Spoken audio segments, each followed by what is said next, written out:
जो अगर आप क्वेश्चन सॉल्व कर चुके हैं तो इसका आंसर देख लीजिए, इट विल बी 114। क्वेश्चन क्या है, we have a beam of monochromatic light, जिसे आपने यूज़ किया है किस चीज़ के लिए, एक्साइट करने के लिए Li++। ये एक लिथियम आयन है, इसको एक्साइट करने के लिए कोई मोनोक्रोमेटिक लाइट यूज़ की है, उसी मोनोक्रोमेटिक लाइट का वेवलेंथ यहाँ पर हमें बताना है। ठीक है, हुआ क्या है इस लाइट की वजह से कि जो Li++ है ये एक्साइट होकर के फर्स्ट ऑर्बिट से थर्ड ऑर्बिट में आ गया।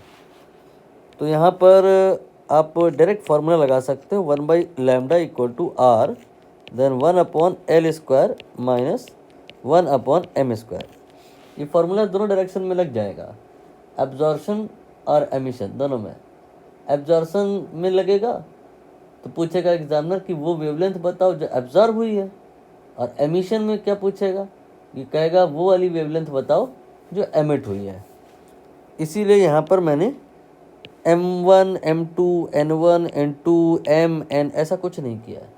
आपको करना क्या है, चाहे कोई सा भी परिस्थिति हो, एब्जॉर्प्शन वाला हो चाहे एमिशन वाला, भाई अगर कोई ट्रांजिशन हो रहा है तो N की दो वैल्यूज़ होंगी, तो एक उसमें से कम होगी एक ज़्यादा होगी, एक लेस होगी एक मोर होगी। तो ये L है लेस और ये है M दैट इज़ मोर।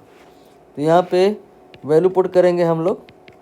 ये आपका L का जो वैल्यू होगा, क्वेश्चन में देखिए फर्स्ट ऑर्बिट से थर्ड ऑर्बिट ट्रांजिशन हुआ है, तो यहाँ पे N की वैल्यू 1 है, यहाँ पे N की वैल्यू 3 है, तो कम वाली यहाँ पे रख देंगे L मतलब लेस। इसके बाद में ये आपका M, ये हो गया 3।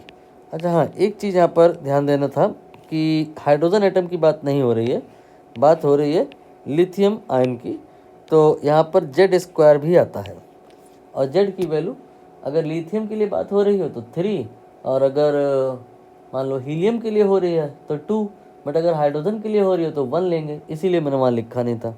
तो यहाँ पर अब 3 ले लिया मैंने Z का वैल्यू, और अब सॉल्व कर लो तो 1/λ जो आएगा ये आएगा R × 9, ये हो जाएगा 1 - 1/9, ये आ जाएगा 8/9, 9 कैंसिल हो जाएगा, 1/λ विल बी 8R, तो लैम्डा विल बी 1/8R। इसे आप ऐसे लिखो 1/8 × 1/R, राइट। ऐसे क्यों लिखा मैंने, दरअसल ये स्टैंडर्ड कहानी है। HC की वैल्यू देख लो, ये 1242 EVNM लिखी है ना, तो ये यानी कि डेटा इन्होंने हेर फेर नहीं किया है। तो जो आपने चीज़ें याद करी हुई हैं विल रिमेन वैलिड। आपने याद किया होगा कि 1/R ये होता है 912 एंगस्ट्रॉम, ठीक है।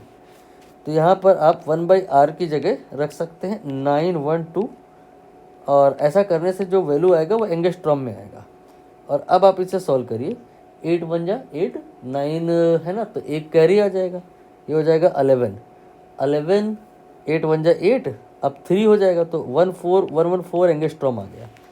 और इस 114 एंगस्ट्रॉम को आप कैसा लिख सकते हो, 114 × 10⁻⁻10 मीटर।